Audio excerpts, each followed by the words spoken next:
Hello, my dear friends. I'm the book guy, and today I'm here to introduce you to Discworld, because I'm on an epic journey through time and space to help you find something to read. You can read whatever you like as long as it's fun, you actually enjoy it, and you're not doing it to please other people. So that's why I have a bunch of videos introducing different book series to you, books that you might have heard about and never tried for yourself. I want to help you find your next favorite book. I avoid all spoilers. I try to be as objective and unbiased as possible. That said, oh boy, I love Discworld. Discworld is a fantastic series. I love it. I love Sir Terry Prachett, everything about it. So I might just descend into just straight up gushing about this series. I will try to be objective, but I'm also not going to hide my passion, because passion's what makes life worth living, right? I know this is going to be a long video because it's a long series and I've got a lot of love for it, but honestly, if you decide to read a book series, you're probably committing a few hundred hours, if not 1,000 hours of your time. So how about you spend half of 1 hour, watch this video, and actually decide if that journey is going to be something you enjoy. Also, slight brag, I have actually read all 41 of these books. And that's just so you know that I kind of know what I'm talking about. Now, you certainly don't have to read all 41 books to enjoy this series, okay? Just 1 or 2 books would be a great little adventure for you, okay? But reading all 41 really does help. Also, do you like my series? It's all in the same size and format.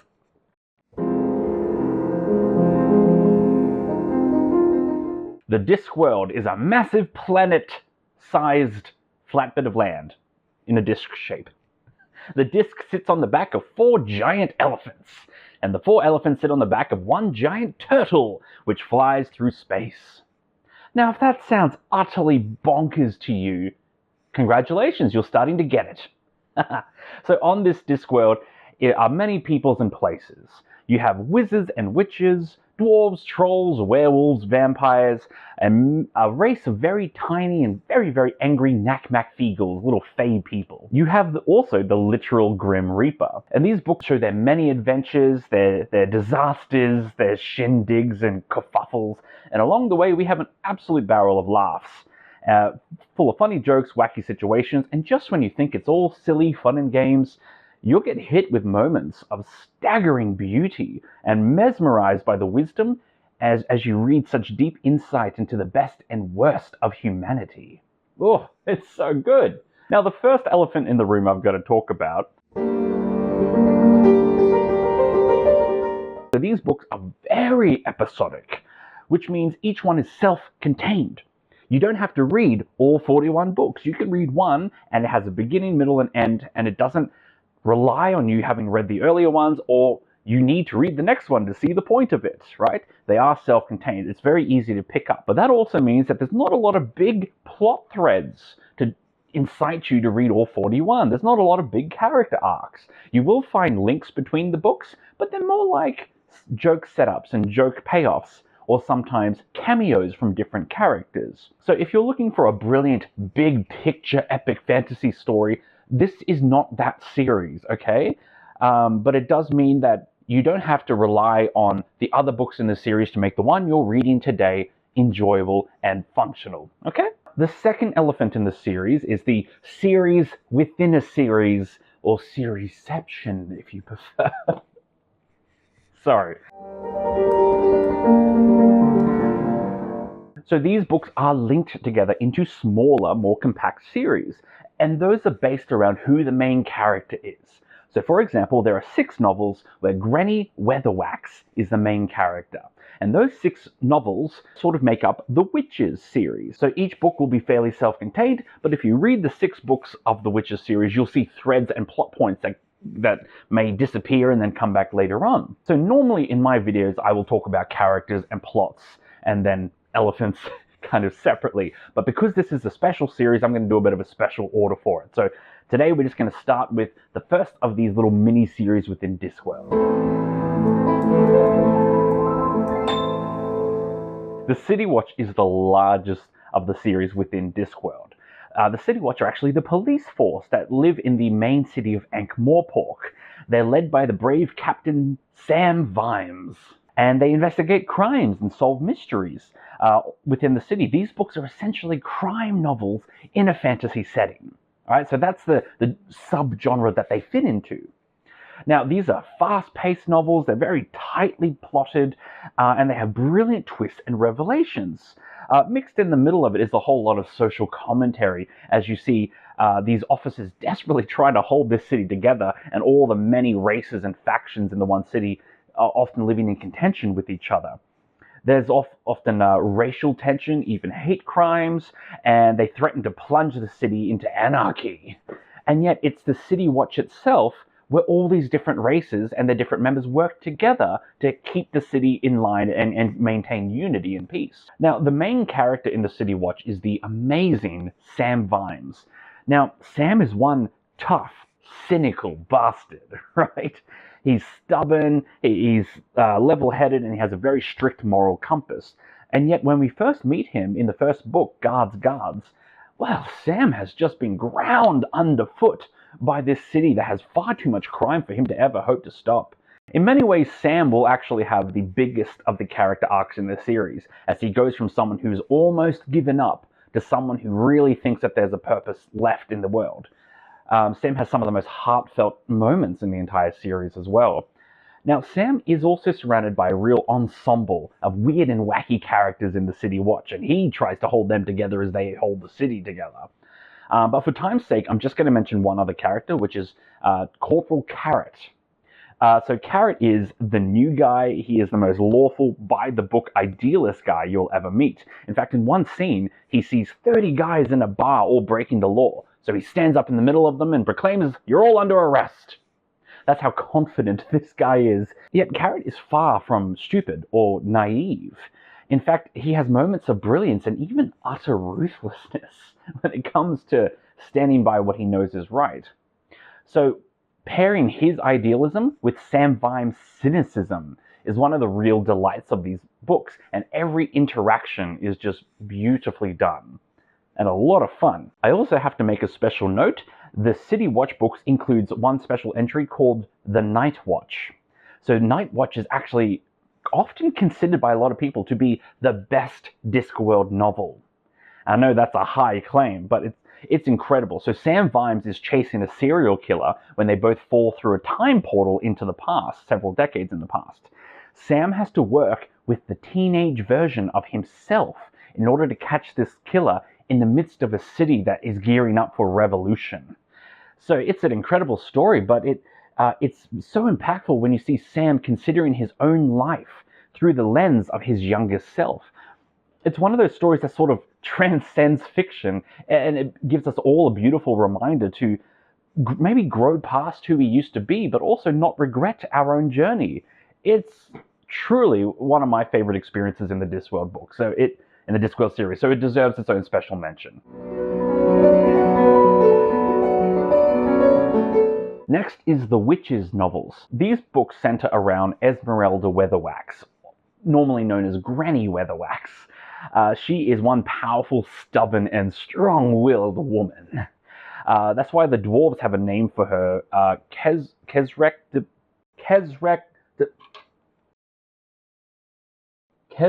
de Beduz. It translates to go around the other side of the mountain. So the first book is about Granny training an apprentice. The other 5 books are actually about Granny and her coven of witches. So it's like the old tale where you have the maiden, the mother, and the crone. Granny Weatherwax is obviously the crone in charge of it. The mother is her friend Nanny Og. Nanny Og has been married 4 times. She's got a small army of children and grandchildren, and she rules a massive household where no matter what profession she's looking for, she has a relative working in that profession, right? It's a great running joke. Underneath them both is the maiden Magrat. And Magrat is just a rather timid, quiet person who's trying to find her own voice next to these 2 powerful personalities who rule her life. The Witches books are heavily based on folklore and fairy tales. Classic stories. So Weird Sisters, for example, it's a retelling of Shakespeare's Macbeth. Witches Abroad is a combination of all the Hans Christian Andersen fairy tales. Then there's Midsummer's Night Dreams, Phantom of the Opera, and Dracula. They are only loose adaptations, so if you're worried, oh, I've heard these stories before, don't worry, they're very clever takes on a familiar premise, okay? So it's not going to be recounting the same journey exactly. Also, these books will just have really funny twists on these classic tales. So if you've got a useless literature degree like I do, you might find these really fascinating from a more academic perspective. Yeah, it's great. These books also deal with the common theme of gender and sexism, specifically around women, because these books are female-led. In fact, I swear that some of them had about a 90% female cast, which was excellent and really entertaining. So these stories are all about women making big decisions, influencing the world, even sometimes from the background, and shaping others with their wisdom. It's quite fantastic.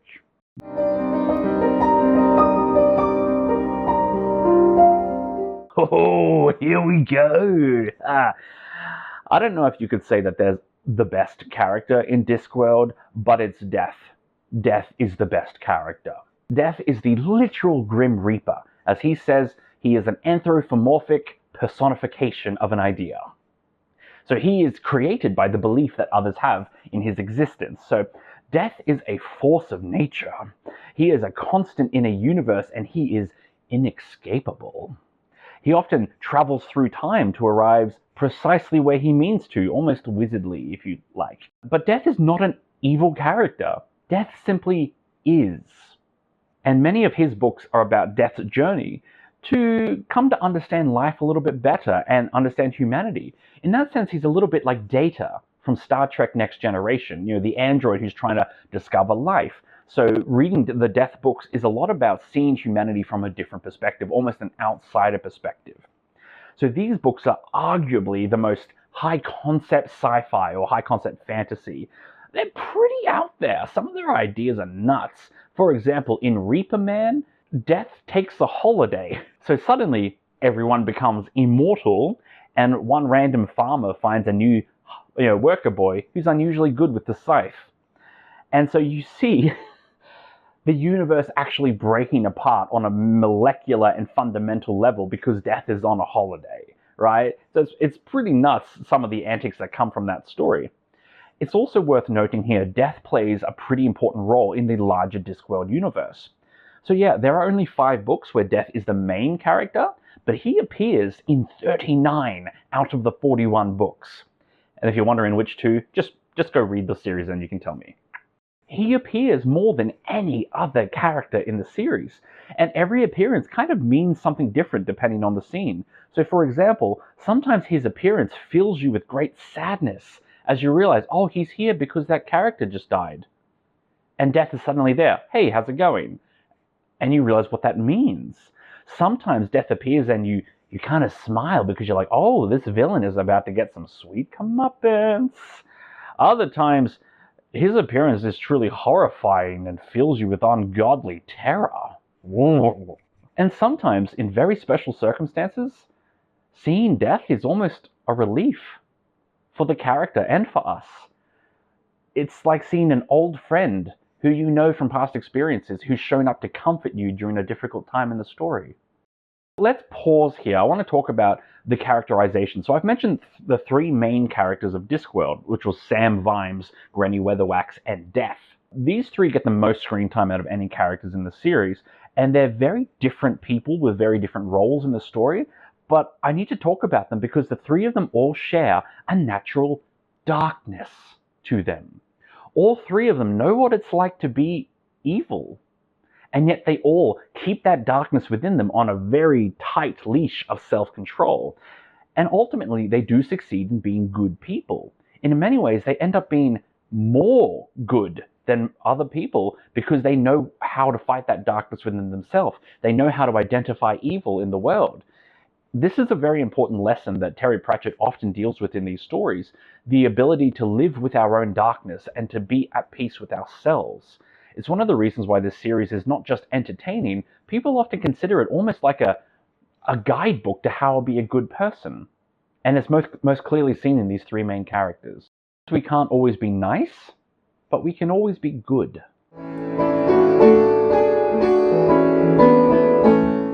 Rincewind is the opposite of those 3 major characters, okay? In fact, Rincewind is the opposite of just about every protagonist because he's a coward and he runs away from all his problems. and yet his problems always end up following him, and he always ends up failing spectacularly. That's kind of the delightfully charming aspect to his character, is that he's always getting stuck in one ridiculous situation after another. Now, the Rincewind books they can be a little bit contentious in that they're the most silly of all the books. They're the most absurd, and they tend to have the weakest plot lines. But I'd encourage you to think of them less about traditional novels and more about like a sketch show, like one of those 30-minute segments on TV where you get like one funny scenario after another. That's kind of what the Rincewind books are. There's a lot of wacky humor. These books are crazy, bizarre, and sometimes just plain absurd. But that's what they're meant to be, and they totally succeed in being those fun novels. So go into it with that expectation in mind, and you'll actually enjoy it a lot more. You won't be so like, why is this happening? What's the point of this story? It's meant to just be silly fun.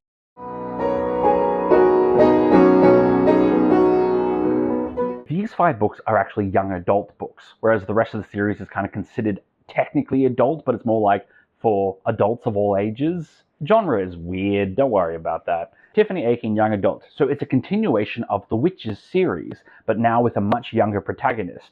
Tiffany Aching is a witch who is just 10 years old in her first novel. So Tiffany is brave and stubborn and smarter than all the adults around her, as is often the case with children. She almost accidentally befriends the Knack-Mac-Feagles, who are short fey creatures with a vicious temper. They're Scottish. They're angry Scottish people who are really small. Like, it's not even subtle in the script. Like, the audiobook narrator straight up has this thick Scottish accent every time a Knack-Mac-Feagle's on there. It's fantastic. They're amazing. They've got some of the best humor. Oh, aye. Tiffany is learning magic, but more importantly, she's learning the wisdom of being a witch. She protects her home valley and her family from all the strange monsters and magical evil plots that are just outside the borders. So these books actually come much later in the Discworld series. So out of the 41 books, the first book, I believe, is book 30 out of the 5 Tiffany Aching books. But they actually serve as a very excellent introduction for people who want to start the series or for younger readers. They're full of magic and wonder and laughter. And yet at the same time, they also deal with some of the heaviest themes in the whole series. There's moments that are almost shockingly dark. It's done in a tactful way, but there's a few moments of, this is a kid's book? Because let's face it, kids get exposed to that stuff all the time, not from the internet, but from life. So these books are actually a good example of how to deal with these, extreme scenarios sometimes. So that's the Tiffany Aching books.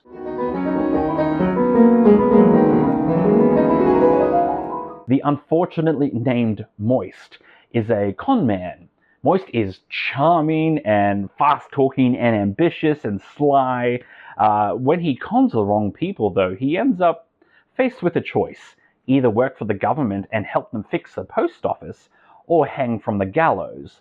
It's a tough choice. These 3 books are probably the most serious books in the 3 series. They're very plot-heavy, but they're very entertaining at the same time because you see a natural cheater and liar and a corrupt person use their cleverness and their skills to actually better society. So he takes on the post office, the money printing press, and the first railway road going through Discworld. And with all of them, he uses his business skills and his ingenuity to kind of sell the product and to fix the broken systems. Again, they are the more serious novels in the series, but they still definitely do have fun scenarios involved. Plus, Moist as a character is just a very delightfully, untrustworthy rogue. So that's all the mini-series within the series. Now, if you've done the maths, there are actually 6 books left over that don't fit within them. These 6 books are standalone. They're not directly connected to any of the major series. Now, don't skip the standalones. A lot of them are really good. That said, the standalone book Pyramids is kind of universally considered the worst Discworld novel. Just going to let you know about that. But 3 of the standalones are among the best. So I'm going to talk about just them. So the first of those 3 is Small Gods.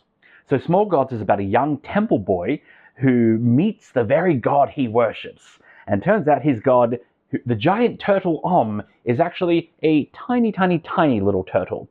Because no one believes in him anymore and he's lost his power. So the temple boy and the little Om go on a religious jihad to help him find new believers. It's a wacky novel and it's very intense. but it's also got some pretty intense social commentary on religion, which I think is worth discussing.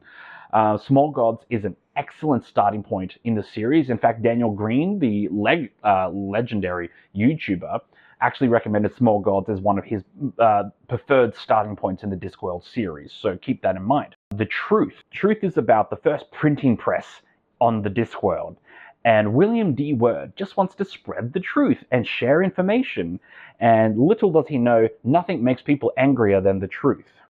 Third of all is Monstrous Regiment. It's about a young girl who has to dress as a man to join the army. Little does she know, she's not the only one doing that. Okay, so the other elephant in the room is...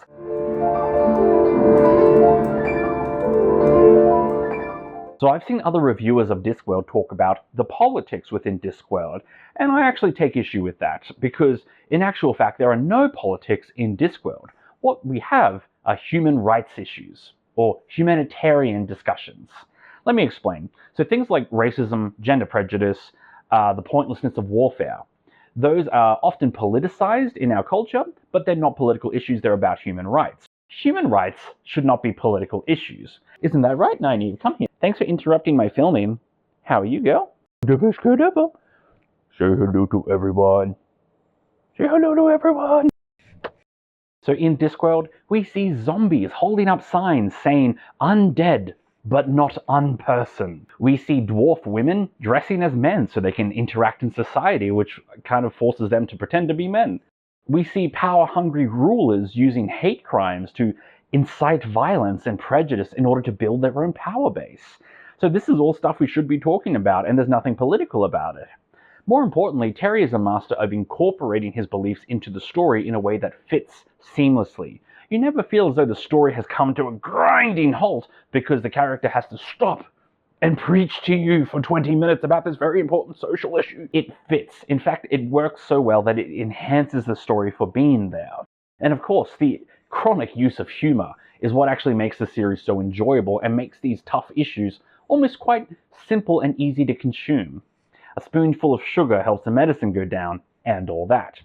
Now, many fans of Discworld describe the same experience, where they're sitting there, reading the books, having a great time, laughing about stuff, and then suddenly get hit with this truth bomb. It kind of makes them just drop the book into their lap and stare at the wall for 20 minutes as they process what they've just read. I'm going to share some of these little wise anecdotes now. Sin, young man, is when you treat people like things. They say a little knowledge is a dangerous thing, but it's not one half so bad as a lot of ignorance. Rennie Weatherwax was firmly against fiction. Life was hard enough, without lies floating around and changing the way people thought.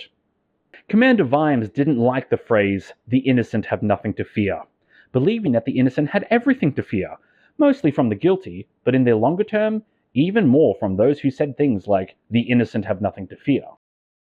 Now this leads us to representation. Okie dokie, so Discworld is just about the ultimate guide on representation. I cannot think of a single human rights issue that it does not touch on in this sense. There is no human being that's not represented some way, literally or metaphorically. This video is going to be long, and you know what? I don't even care, right? We got to talk about representation because Discworld, I'd rate it 10 out of 10, okay? It's truly fantastic. The diversity of different mythical species all living in the same space reflect multicultural cities in the world, with all the tension that often comes with it. It deals with female empowerment and social constructs that try to de-empower women as well. And while he may not be preaching, Sir Terry Prachett does not pull his punches either. No, sir. He hits us with some devastating truths. There is a lot of representation as well for trans people, often more than you realize on a first reading. So there's a dwarf in the City Watch who is revealed to be a woman who dresses like a man in order to fit into society. And eventually she starts working up the courage to start wearing lipstick or put on earrings, even though everyone's telling her, why don't you look like a man? The character in particular has been a rallying point for trans people for decades now, and Prachett was always thrilled by this response and was always on board with it. Honestly, there's a lot more to it than that. I'd encourage you to read it and see. The fourth elephant. Fourth elephant, get it? Because there's 4 elephants. Anyway, so sadly these novels have proven just a little too difficult to adapt successfully. There have been many attempts, some of them stronger than others. So the 2008 direct-to-TV film Color of Magic actually adapted the first 2 books in the series, and it cast some really good actors in it too, such as Christopher Lee from The Lord of the Rings and Sean Astin from The Lord of the Rings. Amazingly, Christopher Lee voiced the character of Death, which is about the most perfect casting I can imagine. Also, casting Christopher Lee in anything was perfect casting. Am I right? It was still not quite a faithful adaptation and didn't quite resonate with fans the way that I think the industry was kind of hoping it would. More recently, there's been the TV show The Watch, which is based around the City Watch books. The series even had Rhianna Prachett, Terry's daughter, working on the project. Yet it immediately divided fans. It basically used all the same names for the people and places and had a completely different story. It was not very faithful, although I couldn't make myself watch it, okay? I couldn't bear to see it not done accurately, so I didn't even try. Don't take my opinion for it. Maybe give it a shot yourself, I don't know. Even the most recent film, The Amazing Maurice and His Educated Rodents, it was considered a decent film, but an indecent adaptation. So maybe the perfect adaptation is still to come. It's on the horizon. I'm hopeful, but in the meantime, just read the damn books, right? Just read the damn books. The 5th elephant. Come on, I had to make that joke, right?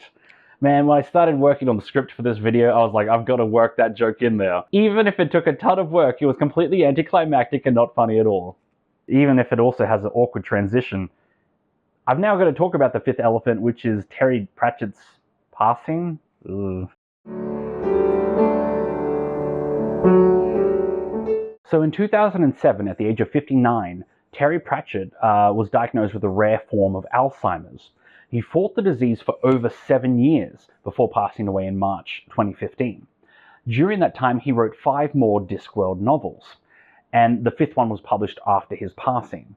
Now, these novels are special. Terry poured his heart and soul into these because he knew his time was nearly approaching. So the quality isn't less, like some people say, but the quality is different. In my experience, these books weren't as fun. They weren't as whimsical and adventure-y. They were a bit more cynical. They were a lot angrier. As you can imagine, writing in that state. They were a little bit more heavy-handed when he discussed the humanitarian themes as well. Even in some parts, they're a bit more violent. You should also know, The Shepherd's Crown is the final Discworld novel, and it's quite possibly one of the saddest novels you'll ever read. Oof. There's a particular scene where a character dies, and they meet death. It's the scene that Terry wrote about his upcoming death as a way to discuss it and accept it and approach it, even sharing that moment with all of his readers. It hits hard. It hits really hard. The final 5 books, they are different. They're a little bit unusual compared to the rest of the series, but in some ways, they're also some of the best books in the whole thing. Well, rating the books, as you might have guessed, my favorite book was Night Watch. But there are also so many. Thief of Time is brilliant, The Truth, Monstrous Regiment, and Men of Arms. They all really blew me away. Jaw dropped. I was like, that is a fantastic masterpiece of writing. And of course, The Shepherd's Crown, the final novel, is a hell of a gut punch. All of these novels are special, but everyone will have their own favorites. I encourage you to comment below. Comment below. And tell me what your favorite is, and tell me why. I'd really love to discuss it. Where to begin? Where to begin is a bloody tricky question, and honestly, there is no correct answer. Start wherever you like. Essentially, there are multiple starting points in the series, depending on which of those mini-series you like the sound of. So I would encourage you to start with the first book from that character's perspective, if you like the sound of that character. So a common statement among the fans is, please don't start with book number 1. And that's fair. Book number 1 is a little experimental. It's not the best example of quality, but I disagree when I actually say it's a fine place to start the series. Don't stop there though, right? If you're going to read book 1, you need to commit to reading a couple more so you can actually get a fair sampling of the quality of work, right? Any of those starting books is a much better example, but go beyond book 1 if you start at book 1.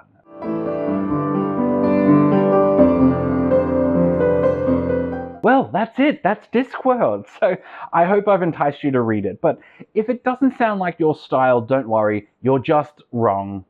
It is your style. You like Discworld. You love Discworld.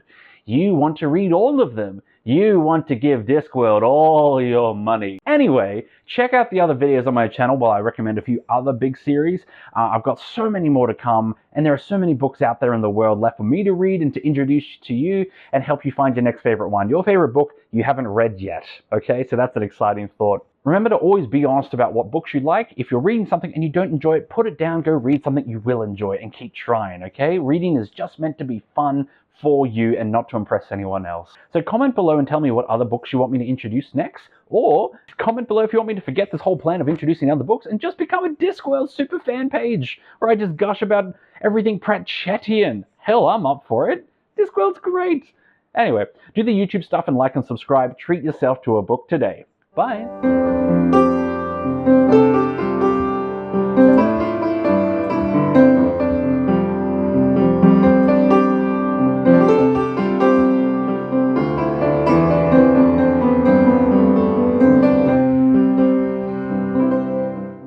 Surprise end credit scene. So since I filmed that video, I've adopted another cat. This is Esme.